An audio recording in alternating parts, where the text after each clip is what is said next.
Whatever. Hi Playmates, it's Aerostar. Part 2 of Director's Note for Season 5 is here. I'm going to try to condense that information as much as possible for you on this video. If you missed Part 1, please go ahead and check it out because I think a lot of this information will make sense after you watch that first one. But now I'm going to address the second part of the Director's Note first, which is to say that most of the resources that we used on our heroes and our equipment are going to be refunded.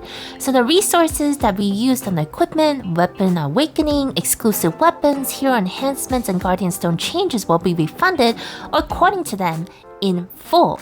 Honestly, I don't know if they have the ability to have that kind of record and how accurate that's going to be, but since they say they can, let's just assume that we'll be getting a very large refund for those players that have been on Exos heroes for some time. The director also briefly commented about the nation changes, like Zeon moving to Northbound Frosty for balance. I don't think that will really balance out the game per se, but it will certainly make it more challenging and fun to try out the new heroes to fill in that spot. Okay, so let's go back to part 1 of this part 2. Okay, that's a little bit confusing, but anyway, yeah, so let's just get back to the first part of the director's notes.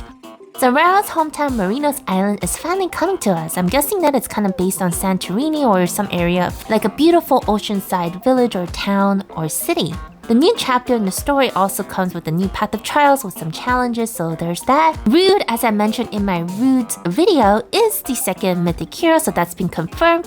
And yes, again, it's been confirmed that the mythic challenges will be back. So prepare yourself to grind your dailies for mythic tickets that will give you the potential to pull this night. No releases on his skill set yet, it seems, so we'll have to wait on that. And watch my Rude video if you're interested a little bit on his backstory and the whole system altogether, based on the first event that we had for Misty. A new feature are artifacts. Artifacts will be added to the game, which is nothing revolutionary in terms of gameplay. Basically, these are cards that improve the hero's stats and also gives an additional passive so you can customize your hero a little bit more. Artifacts will be limited to some heroes, so not all heroes can wear all artifacts. Like heroes, you need multiple copies of the same artifact to upgrade them to the next tier for further level ups. A total of 6 copies will be needed for the maximum +5 upgrades and the maximum enhances to level 30. There are different grades as you can see, and yes, this will be a summon, so yes, it will most likely be another Zest sync unless you get lucky at your shop. The best part I think about the artifacts is that since it is by Mania, there will be stories of Exos hidden in the description of these artifacts, which will be really sweet to see. So the recruitment system will be changing just a little bit. A new nation premium recruit allows you to pull for 3 fate cores within that nation. I mean, these fate cores are already chosen and there's a list here. There's no detail, but I'm guessing that it's like a mixture of the nation recruit and the string of creation, where you get like the guaranteed fate core on that list from that nation after a certain number of pulls. There's also going to be an event for gold, blue, black fate core choice up chance. So this is not an ongoing recruitment system, but it's a event that must be completed within 30 days of Season 5 opening if you have completed Chapter 10, Episode 10. You can choose which gold, blue, and black fate core you want to pull for. First pull is a discount at 200 Zs per fate core color, which you should totally just do it for the sake of it, and the pity mileage stays the same depending on the color of the fate core. There are step-up rewards, which I'm guessing will be like Zs or coins or die tickets or small prizes like that, so if that helps you any with making your decision on pulling for these, please go off for it. Personally, I think you should go for the gold and possibly the blue fate cores if there's a particular one that you really need right now. I think the next part about the core mileage improvement for summons is the best news. If I'm reading this correctly, it means that after you hit the first pity, gold and blue fate cores at 28 and black at 19, after a certain number of pulls, that pity will reset, so you will be guaranteed that fate core again after that pity pull amount. So this is actually really useful, especially for those that really want to go the extra mile for the extra copies for the fusion for the fate cores. Basically, like if you're pulling for a black fate core, after the 19 pulls, you're guaranteed that fate core, and then after that, the mileage will reset, so after another 19 pulls, you're getting that fate core again, if I'm reading this correctly. Finally, for the string of creation if you have been doing it, there will be resetting everything and giving magic rubbers for every pull that you did. Then when you select the string you want to go for after the update and use the magic hammer on it, the game will automatically deduct 10 heroes per every magic hammer starting from the lowest tier hero. If there are less than 10 heroes left on the string, you cannot use the magic hammer. So this isn't bad. This will allow you to essentially choose to knock out the pesky lower tiered heroes on the new string that you choose, even if you got a higher tiered hero from the previous string pool. So you can use it initially to get like a fast start on a new string. I mean, they've done this before when they reset the string initially before in the past too, and I think kind of works out, pretty well. And now for the equipment. So briefly speaking, the system of having 5 different grades of equipment will remain: common, magic, rare, legendary, and faded. Then there's a secondary star grade 1, 2, 3, 4, or 5 stars, even within the grades that we just mentioned, to determine how good the equipment is even within its own category. Like a faded 1-star equipment is not going to be as good as a 5-star faded equipment. The higher the grade of the equipment, the better stat values and more substats it has, so that hasn't changed. What has changed is 1. Each piece of equipment now has a set element like breaker, sniper, resistance. 10 in total.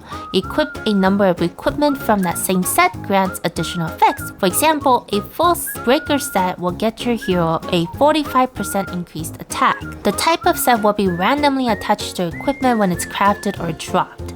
Number 2, stats are now much more diverse and not the same for every piece of equipment. The options have been increased, although each piece of equipment is limited in what kind of main stat and substat it can randomly roll, but still, it's not the same across the board.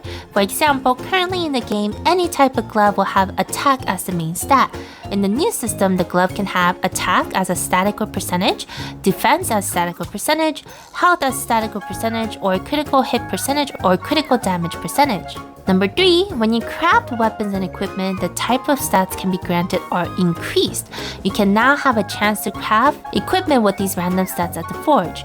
You can pick the type of set you want to craft, but the grade and the stats will be completely random once you make it. Number 4, Equipment Combine is available to try to reuse equipment from a set that you don't want into a new equipment with a little bit of control on the main stat and just playing around with the substats.